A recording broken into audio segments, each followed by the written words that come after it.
Hoje tratamos da responsabilidade extracontratual objetiva. Saímos da responsabilidade extracontratual subjetiva e agora vamos examinar a objetiva, lastreada na teoria do risco.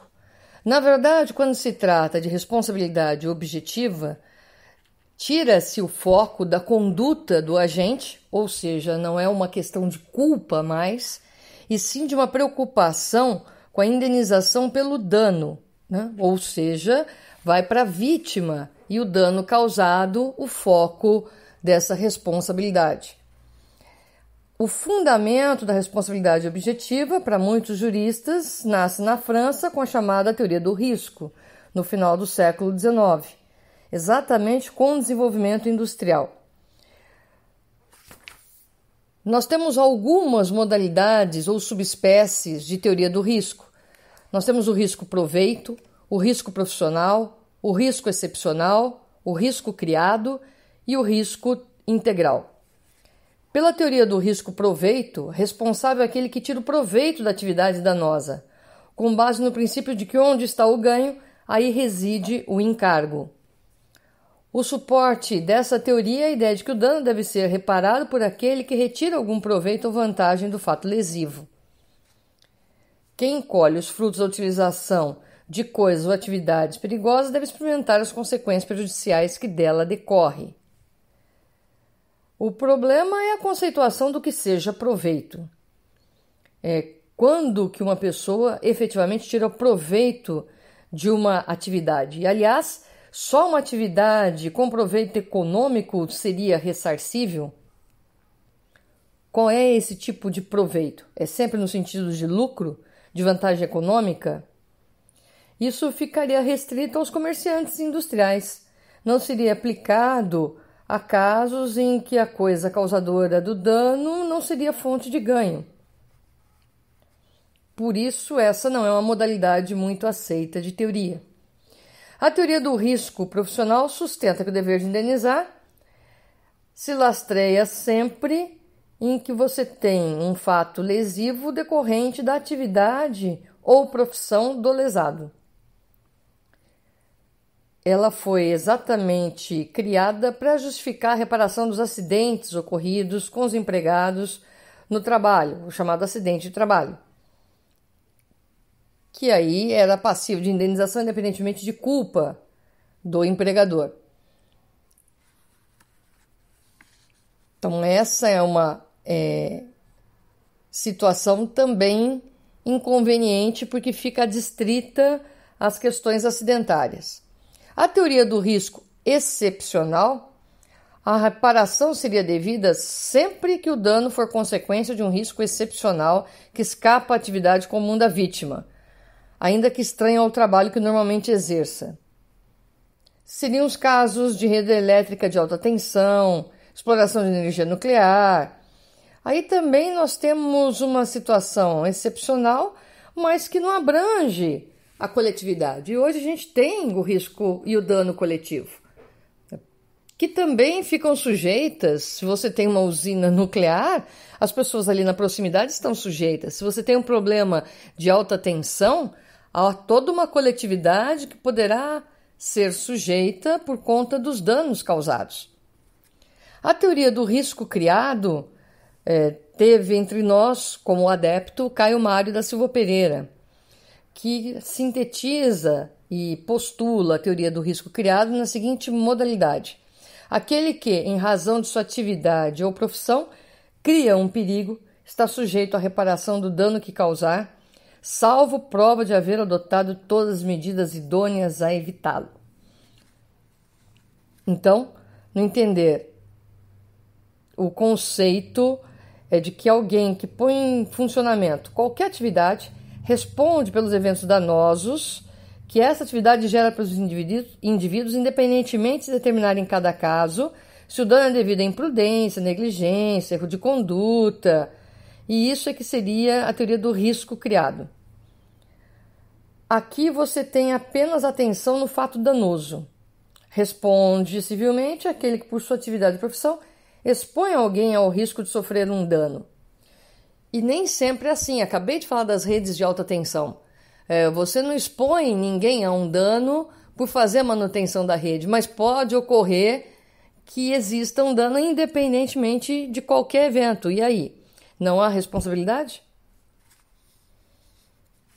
A teoria do risco criado seria uma ampliação daquele conceito de risco-proveito. Aumenta esses encargos, né? Obviamente. E a teoria do risco integral é uma modalidade extremada dessa doutrina a justificar o dever de indenizar, até nos casos de inexistência de nexo causal ou em que se mostra extremamente diluído esse nexo causal. Ou seja, na responsabilidade objetiva, embora dispensável o elemento culpa, a relação causal ainda é indispensável. Na responsabilidade fundada no risco integral, o dever de indenizar é imputado àquele que cria o risco, ainda que a atividade por ele exercida não tenha sido a causa direta e imediata do evento. Bastará que a atividade de risco tenha sido a ocasião mera, indireta, ou que isso daí apenas possa ser evitado pelo caso fortuito e a força maior. Ou seja, o dano não é causado diretamente por uma atividade de risco, mas o seu exercício é a ocasião para a ocorrência do evento. Vamos lá. É o caso do navio que transporta petróleo, acontece um acidente e isso daí ocasiona o derramamento de óleo. Lamento, mas o derramamento de óleo é oriundo dessa atividade de transporte, portanto haverá indenização coletiva. Então, embora não tenha tido nenhum problema específico, há a chamada teoria do risco integral, aqui no Brasil só adotada em casos excepcionais. Então, mantém-se a teoria do risco, mas ainda, obviamente, adotada no Brasil, mas a teoria do risco integral em casos excepcionais, porque nós admitimos exceções sim, e admitimos regras, e o nexo causal no Brasil é muito importante para configurar essa responsabilidade objetiva. O que existe é o dever de segurança, isso tem. Então, todo aquele que exerce uma atividade tem que garantir a segurança decorrente dessa atividade, seja na produção de bens, seja na atividade de serviços.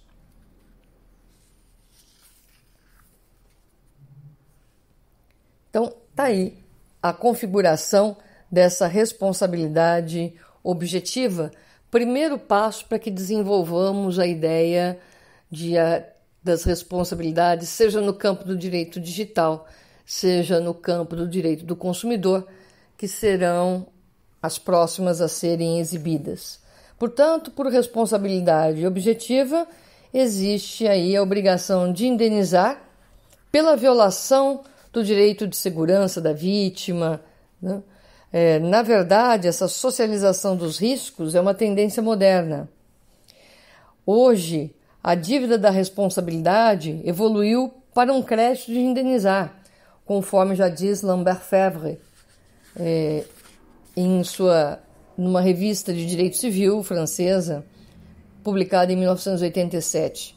Então, a ideia é a prevenção, a ideia é a precaução. Se você não toma essas medidas, você acaba responsabilizando-se pelos danos oriundos disso. E isso é muito próximo, efetivamente, ao direito do consumidor, porque é lá que nós encontraremos a responsabilidade dividida entre todos os elementos que compõem o quadro de fornecedores: montadores, distribuidores, criadores, construtores, comerciantes. Então, existe toda uma rede em que você pode aí escolher de quem você vai solicitar essa responsabilidade, que é de caráter objetivo.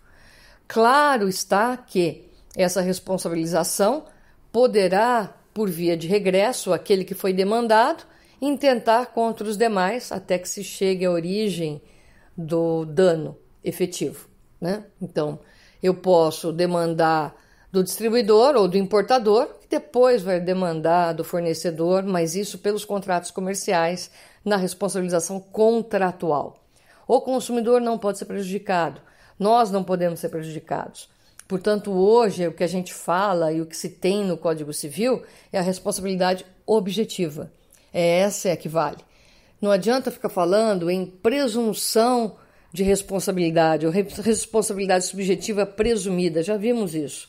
Para que adotar essa categoria se temos a responsabilidade objetiva hoje claramente postulada nas leis? Portanto, há que se observar a responsabilidade objetiva. É isso que eu indico, senhores, num primeiro momento, e faço a sugestão da leitura da responsabilidade subjetiva, estampado em alguns artigos do nosso Código Civil.